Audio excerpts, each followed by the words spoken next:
कैसे एक महामूर्ख बन गए देश के महान कवि। जीवनी सुनकर चकित रह जाएंगे आप। हिंदू पंचांग पर दृष्टि से कार्तिक मास के शुरू होते ही त्योहारों की मानो झड़ी ही लग जाती है। इसी बीच 9 नवंबर को कार्तिक मास के शुक्ल पक्ष की द्वादशी तिथि को महाकवि कालिदास जी का जन्मदिन मनाया जाता है। मान्यताओं के अनुसार उत्तराखंड राज्य के रुद्रप्रयाग जिले के कविल्ठा गांव में इनका जन्म हुआ था।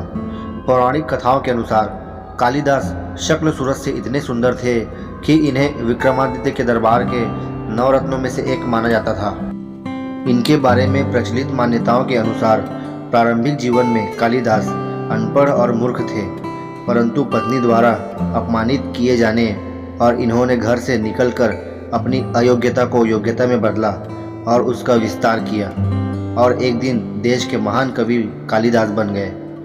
इनके महाकाव्य में रघुवंश के राजाओं की गाथाओं का वर्णन, शिव पार्वती की प्रेम कथा और इनके पुत्र कार्तिकेय जी के जन्म का भी वर्णन मिलता है।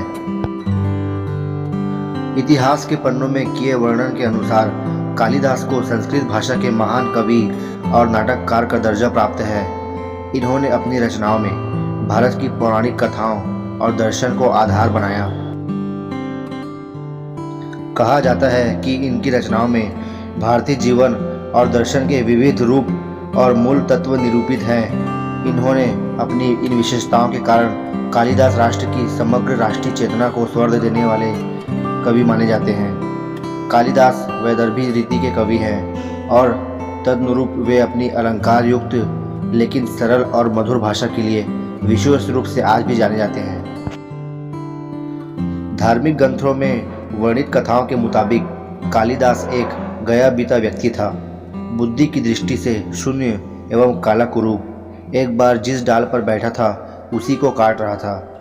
जंगल में उसे इस प्रकार बैठे देख राज्यसभा से विद्योत्तमा अपमानित पंडितों ने उस विदुषी को शास्त्र में हराने व उसी से विवाह करवाने का षड्यंत्र रचने के लिए कालिदास को श्रेष्ठ पात्र बनाया। शास्त्र में अपनी कुटिलता से उसे मौन विद्वान बताकर प्रत्येक प्रश्न का समाधान इस तरह किया कि विद्योत्तमा ने उस महामूर्ख को से हार मानकर उसे अपना पति स्वीकार कर लिया। विवाह के पहले ही दिन जब उसे वास्तविकता का पता चला तो उसने उसे घर से निकाल दिया। धक्का देते समय जो वाक्य उसने उसकी भर्त्सना करते हुए कहे वे उन्हें चुभ गए, जिसके बाद अपने मन में दृढ़ संकल्प अर्जित कर वह अपनी ज्ञान वृद्धि में लग गया। आज के समय में महामूर्ख कहे जाने वाले वही कालिदास महान कवि के तौर पर जग में जाने जाते हैं। कथाओं के अनुसार कालांतर में यही महामूर्ख कवि कालिदास के रूप में प्रकट हुए और अपनी विद्वानता की साधना पूरी कर उनका विद्योमत्ता से पुनर्मिलन हुआ था। दोस्तों, आपको ये वीडियो अगर पसंद आया तो वीडियो को लाइक और चैनल को सब्सक्राइब जरूर करें। हम ऐसे ही आपके लिए नए नए जानकारी और इन्फॉर्मेटिव वीडियो आपके लिए लाते रहेंगे। धन्यवाद।